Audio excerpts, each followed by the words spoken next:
called my name, said you knew me long before I was born.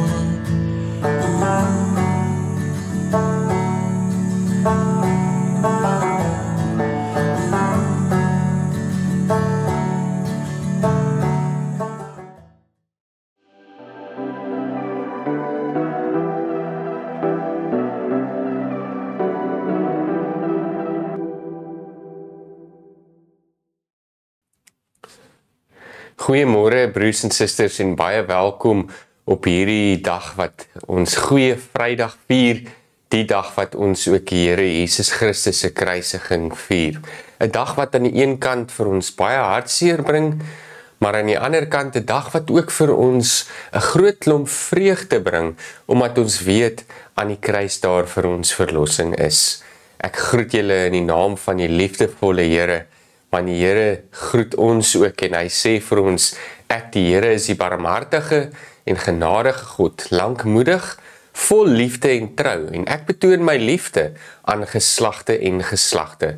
Die genade sal by julle elkeen wees wat vir ons Here Jesus Christus met onverganklike liefde liefhet.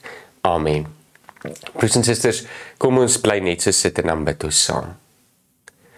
Ons Here en Hemelvader, wat 'n wonderlike voorreg om vandag hierdie dag te kan begin in U naam. Om vandag te kan weet, Heer, dat ons daar aan die kruis verlossing sou kry.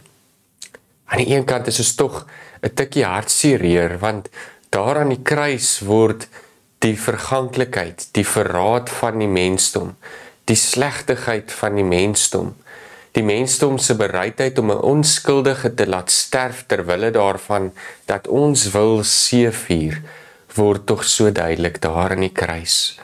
En Heer, vandag kan ons maar net berou hê oor dit wat ons in die verlede gedoen het en oor wie ons was voordat ons vir U geken het, Heer. Maar vandag wil ons vra dat U ons geloof weer sal kom versterk en ons weer sal kom herinner dat ons, as ons naby aan U leef, nuwe lewe kry. En as ons in U lig leef en lewe volgens wat U wil, Heer, daar vir ons iets nuuts wag. Dat daar vir ons 'n ewigheid wag in U teenwoordigheid. En Heer, vandag is ons so dankbaar vir hierdie genade, dis onverdiende genade. Here, wil U deur die liefdevolle en kragtige werking vandag in elkeen van ons harte spreek deur die Gees, en wil U vandag ons lei. Amen. Geliefdes, ons het vandag die voorreg om Jesus Christus se kruisiging in herinnering te roep. En net om so vinnig te verduidelik weer, sodat ons kan onthou waar hierdie kruis vandaan gekom het. Die kruis was 'n manier gewees wat die Romeine erge misdadigers van hulle samelewing tereggestel het. Hulle het hulle om die lewe gebring op hierdie wreedaardige manier. En hierdie kruisiging was so erg gewees dat die Romeine in hulle landswette dit ingeskryf gehad het dat geen Romeinse burger ooit op hierdie manier mag sterf nie. Want het hulle gesê, dit is 'n straf wat net geskik is vir barbare.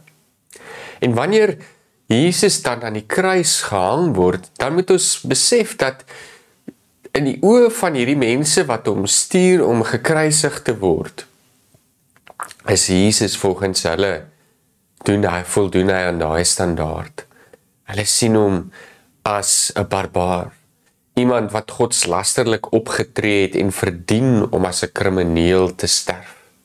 Hulle kon nie die onskuld van Jesus raak sien nie, en daar was nie een mens, een getuie wat namens Jesus kom getuig het om vir hierdie mense te sê, hierdie man is onskuldig, moenie laat hy sterf nie.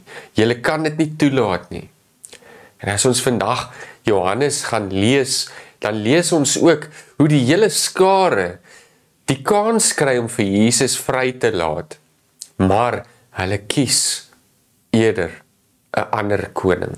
Hulle kies in plaas van Jesus vir Barabbas. In plaas van Jesus as koning, kies hulle vir die keiser van die Romeinse ryk. Hoe aklig moes dit nie gewees het, dat Jesus dit moes aanhoor, terwyl hy gekom het, om juis vir hierdie groep mense wat hom verwerp het, die Jode van hierdie tyd, omdat juis hulle hom verwerp. En kom ek sê dit net sommer baie dadelik kategories, hierdie gedeelte gee ons geen reg om enige mens te haat nie, en veral nie mense van ander gelowe nie. Want hier gaan dit oor die mensdom.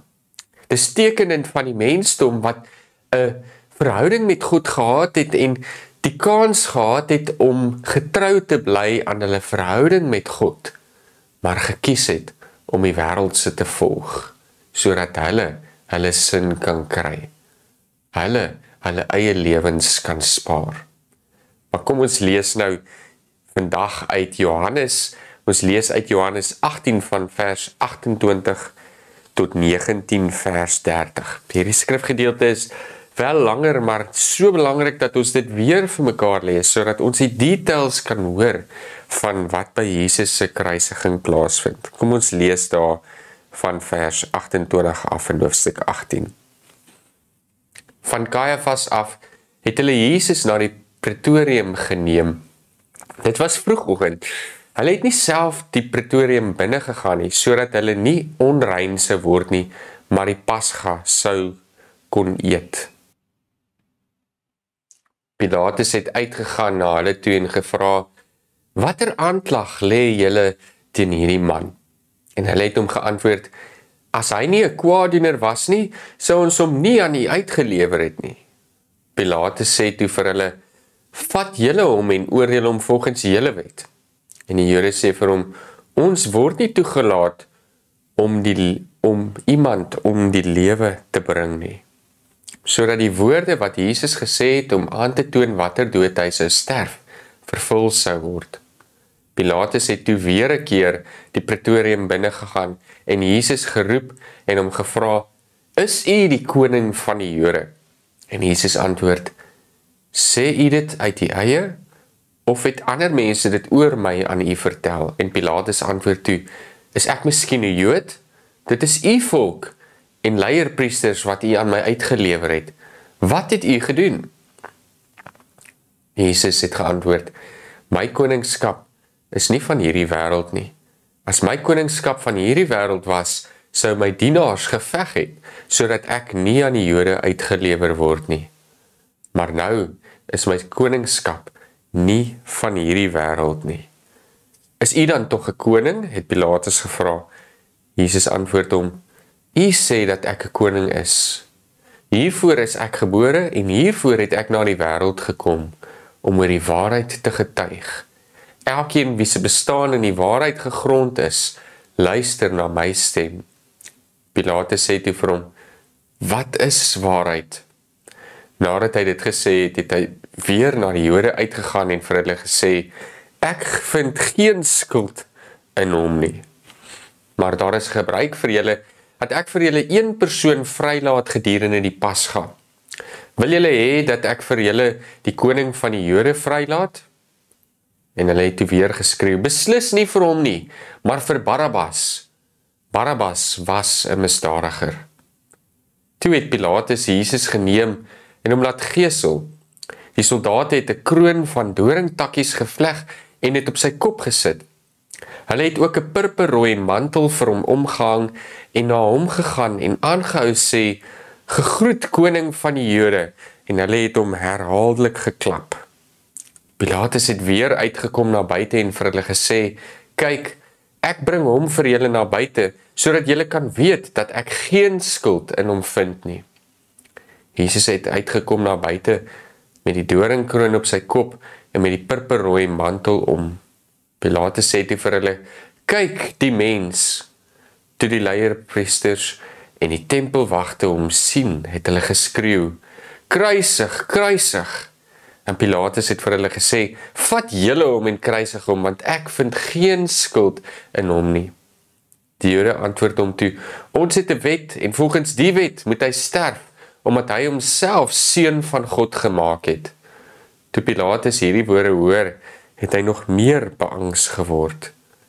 Hy het die pretorium weer binne gegaan en vir Jesus gesê: van waar is u?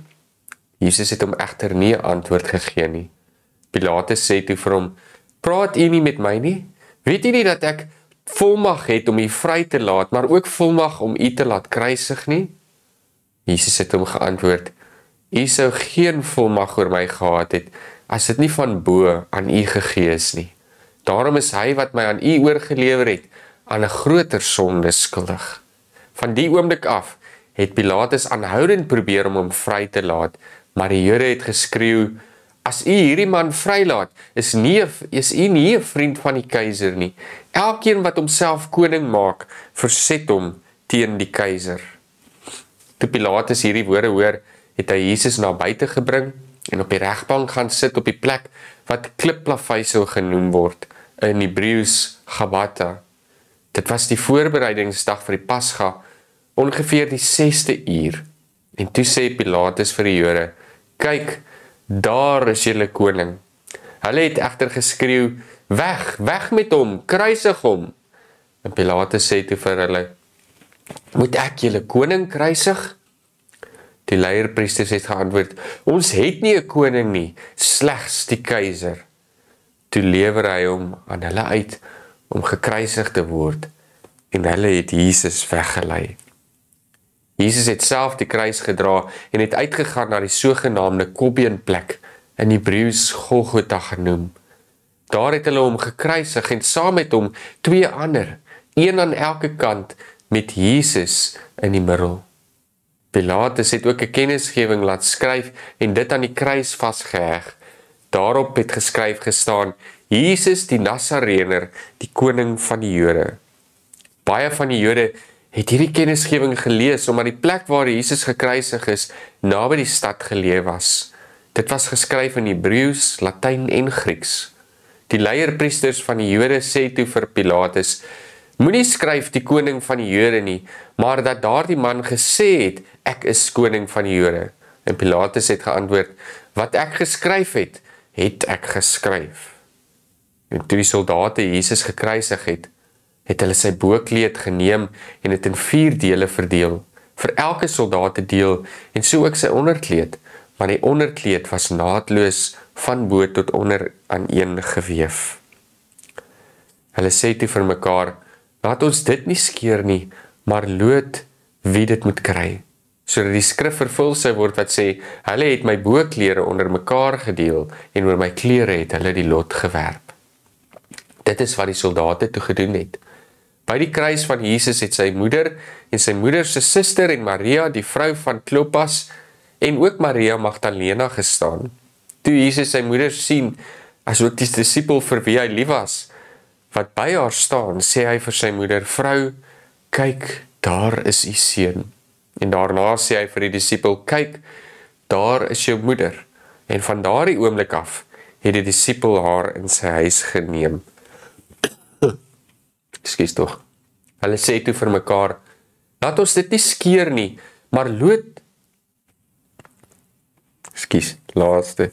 Hierna het Jesus, omdat hy geweet het dat alles reeds volbring is en sodat die skrif vervul sou word, gesê: ek is dors.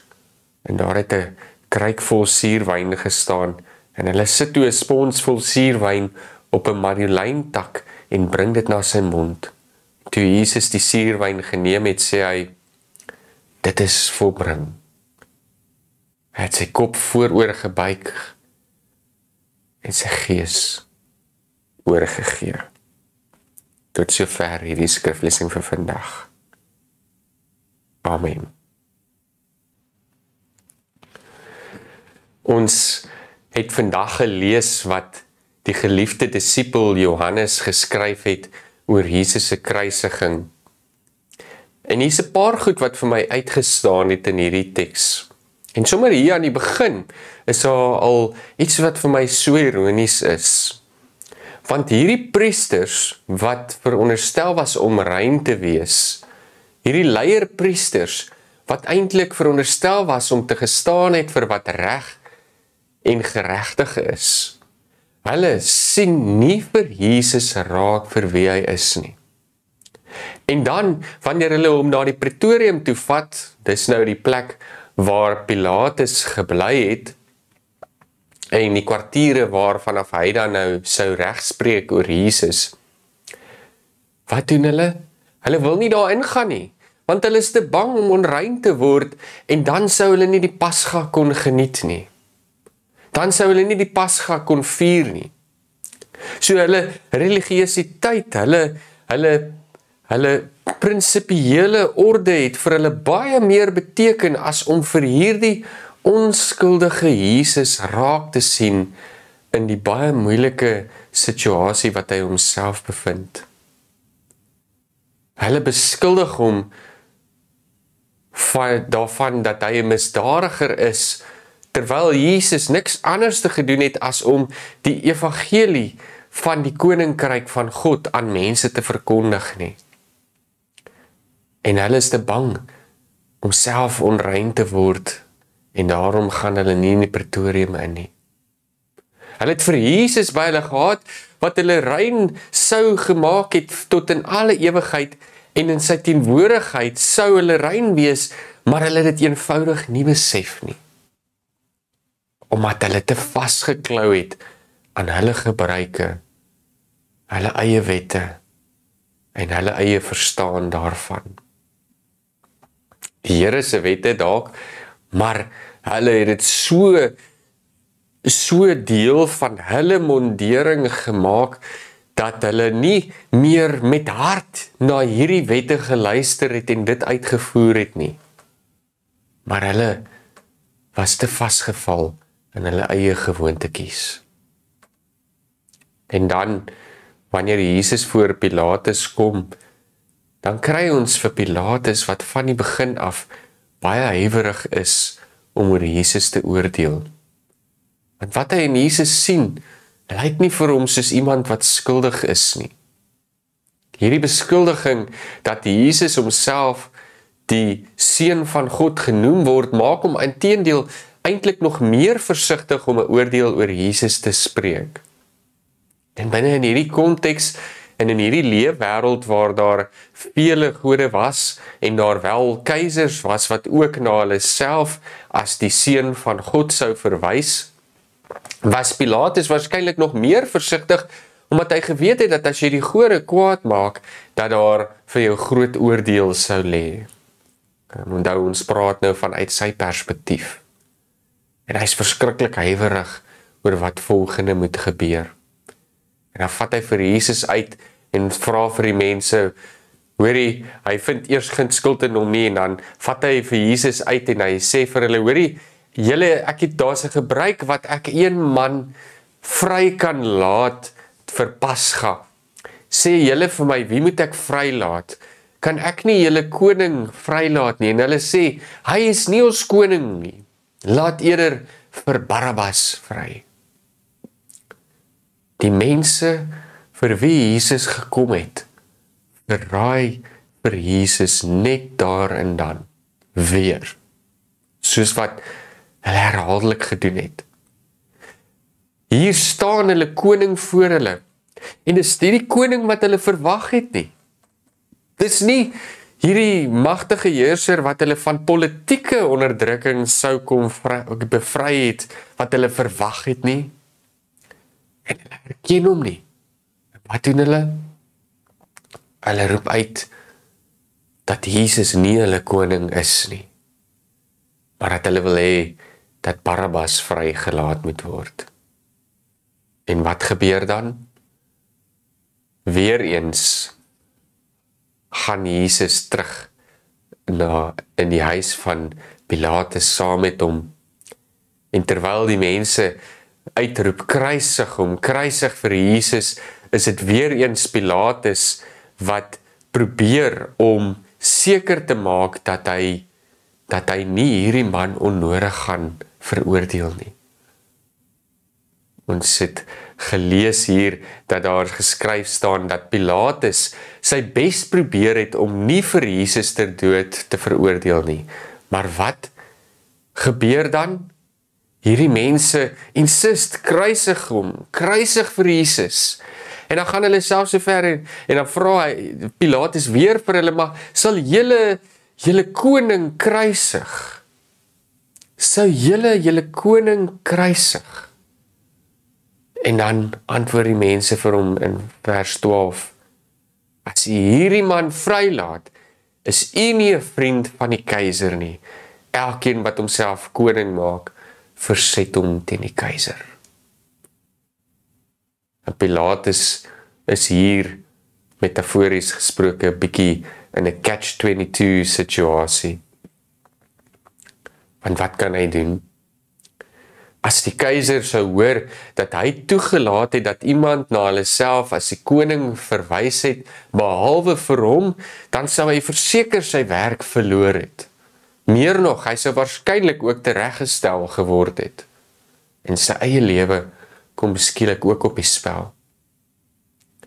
En in daai oomblik, terwyl hy nog steeds die mag sou kon gehad het om vir Jesus vry te gelaat het, besluit hy om vir Jesus oor te gee aan hierdie groep mense, dat hulle hom kruisig. Maar hy wou niks te doen gehad het met hierdie gebeure nie.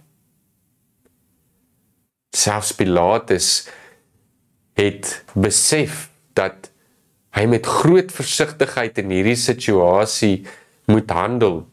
Maar hier is die mense vir wie Jesus gekom het, die einste mense wat hom moes herken het as die Messias, en nie vir een oomblik dink hulle na oor wat hulle besig is om te doen nie.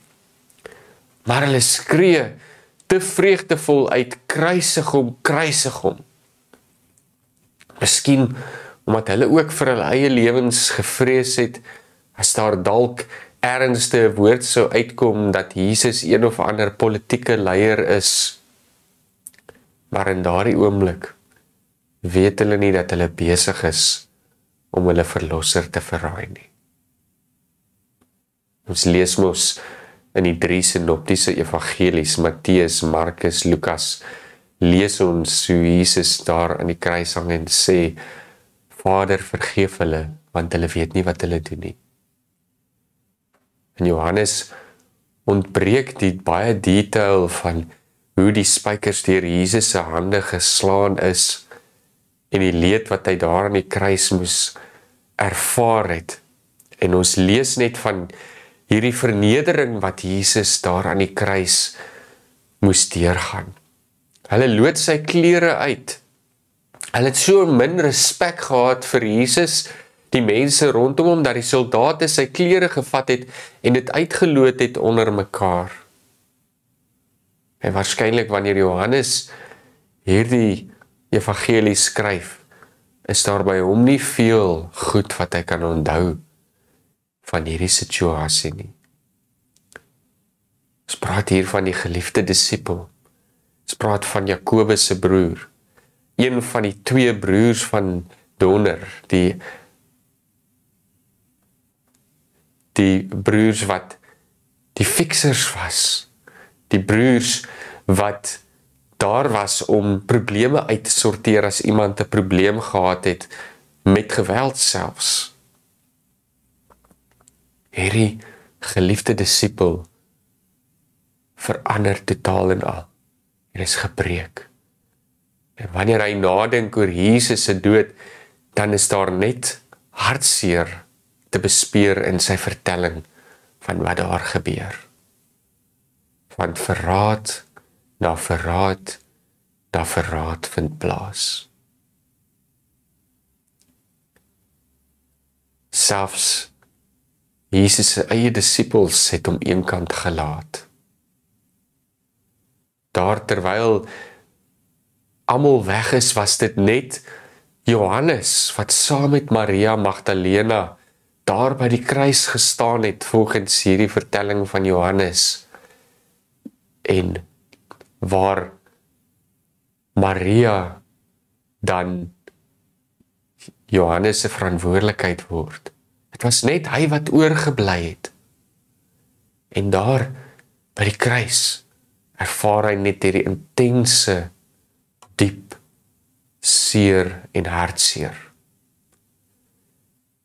Want terwyl Pilatus ironies genoeg op hierdie bordjie skryf, die koning van die Jode, in Grieks, Latyn en in Hebreeus, sodat die hele wêreld dit kon sien, is dit sy eie mense wat hom verraai. Die volk wat God geroep het om syne te wees, erken hom nie. En Jesus sterf onder hulle hande. Maar dan is daar iets mooi ook in hierdie verhaal, as ons terugdink daaraan. En wat doen Jesus? Wat doen Jesus hier aan die kruis? Hy hang daar eindtyd. En wanneer hy sy laaste asem uitblaas, voordat hy sy laaste asem uitblaas, maak hy seker dat die skrif in vervulling sou gaan. Hy vra vir iets om te drink. En hierdie mense gee vir hom suurwyn. Dan kan ek myself net voorstel hoe dit moes gevoel het om suurwyn in jou mond te kry waar daar seere is, waar jou mond droog is. Gisteraan tydens die avondmaal het ons aan die asyn geproe. En dit trek jou soms so saam, en dit is sonder dat daar 'n mond in jou mond is. Ek verbeel my net self hoe dit moes gevoel het. En hoe, as daai suurwyn op die wonde van Jesus drup, dit vir hom net ellende moes beteken. En in daardie oomblik skree hy net uit, dit is volbring. En hy laat sy kop vooroor sak. Jesus sterf. Maar Jesus sterf ten spyte van die verraad. Ten spyte van die feit dat hierdie mense vir Jesus so verraai het en hy enige oomblik vir die Here kon gevra het om hom daar van die kruis af te haal en hierdie mense te veroordeel en hulle te straf en hierdie wêreld tot niet te maak. Hang Jesus daar aan die kruis einduit, sodat God se wil kan geskied. Dit gaan nie oor hom nie. Dit gaan oor God en wat God hier op aarde wou doen.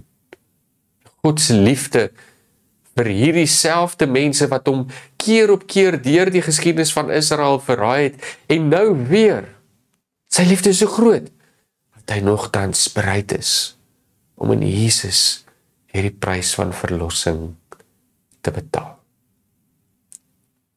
As ons vandag dink aan wat Jesus vir ons aan die kruis gedoen het en aan hierdie gebeure rondom die kruis, dan behoort ons onsself ook daaraan te herinner dat God dit vir ons gedoen het. Ons verlaat dikwels God. Ons kies dikwels die verkeerde koning in ons lewe. Ons slegte gewoontes. Ons soeke na geld. Ons soeke na status. Ons soeke na eer. Ons kies die verkeerde mense om ons te lei en ons verhef hulle amper tot Messias status. Net soos wat die mense vir Barabbas gekies het in plaas van Jesus. En ons verraai vir Jesus dikwels keer op keer, omdat ons dink ons ekonomies daaraan beter af gaan wees. Maar vandag moet ek en jy weer nie kyk na hierdie kruisgebeure en vir onsself sê, Vader, Jesus, Heilige Gees, ons het teen U gesondig. Vader, vergewe ons. Ons weet steeds nie wat ons doen nie. Vader, maak ons harte weer nuut. Vader, help ons om U stem weer duidelik te hoor. Vader, help ons om tussendeur die geraas van eer en status, tussen die geraas van ons eie soeke daarna om ons wil te laat geskied in hierdie wêreld. Vader, help ons om deur die geraas van haat teenoor ander mense te sien en te luister en die stem te hoor. Vader, help ons om in hierdie tyd vir Jesus aan die kruis raak te sien, die onskuldige, en help ons om soos hy te leef. En mag hierdie dag vir ons 'n dag van herinnering wees, 'n dag waarin ons dink aan hierdie diep pyn en leed wat Jesus ervaar het daar aan die kruis, maar dat hy eind uit bly hang het aan die kruis, tot sy laaste asem uitgeblaas is, totdat hierdie verwagting van die Messias wat God bedoel het, uiteindelik vervul was, en ons daardeur verlossing kon kry. Mag ons deur hierdie kruis na die wêreld kyk, deur hierdie kruis na die wêreld kyk en ook bereid wees om aan onsself te sterf, sodat ons nie bly die fout maak om ander konings in ons lewe te kies as vir Jesus self nie. Amen. Broers en susters, kom ons sluit die oë en dan bid ons saam. Ons Here en Hemelvader, U het so 'n groot prys betaal dat ons vandag hier as verlostes kan sit. En dit gaan nie by ons verby, Heer, om te sien hoeveel verraad daar was nie. Hoeveel mense U verloon het daar op pad na die kruis nie, en ja, selfs aan die kruis nie. Terwyl mense Jesus se kledingstukke opgeloot het, het hy daar gelei, sodat ons kan lewe vandag. En Heer, help ons om vir Jesus as ons koning te kies en te erken elke liewe dag. Ons bid, Heer, dat U met elke familie vandag sal wees wat in U naam by mekaar is. Ons bid, Heer, dat U hulle sal seën, dat U hulle sal beskerm, soos wat U reeds van die Ou Testament afgedoen het. Omvou ons met die liefde. Laat die kruis vir ons die simbool wees van hoop, van nuwe lewe, van verwagting. En Heer, wil U gee dat ons ook vandag ons ou self sal afsterf, sodat ons saam met U in die koninkryk kan ingaan. Ons bid vir elkeen wat deur moeilike tye gaan en wat leed ervaar, wat lyding aan hulle eie gebeentes voel. En ons vra, Heer, wees U elkeen genadig. Ons bid dit in U groot en U heilige naam. Amen. Broers en susters, ek wil vir elkeen van julle 'n baie goeie Paastyd toewens. Ons is weer Sondag by mekaar, en wanneer ons Sondag by mekaar is, dan vier ons die opstanding van Jesus Christus. En ek wil julle graag uitnooi om ook hierdie geleentheid saam met ons deur te gaan. Mag die Vader van alle genade met julle wees. Mag die Seun wat sy lewe gegee het vir jou bybly, en mag die Gees wat in jou woon, jou elke dag opnuut oortuig van God se liefde, van sy krag, van sy ewige waarheid. Amen. Broers en susters, ek sien julle dan Sondag weer. Tot volgende keer. I came before His throne. He touched my lips and made me whole. Exchanged my heart of stone for one of flesh and blood.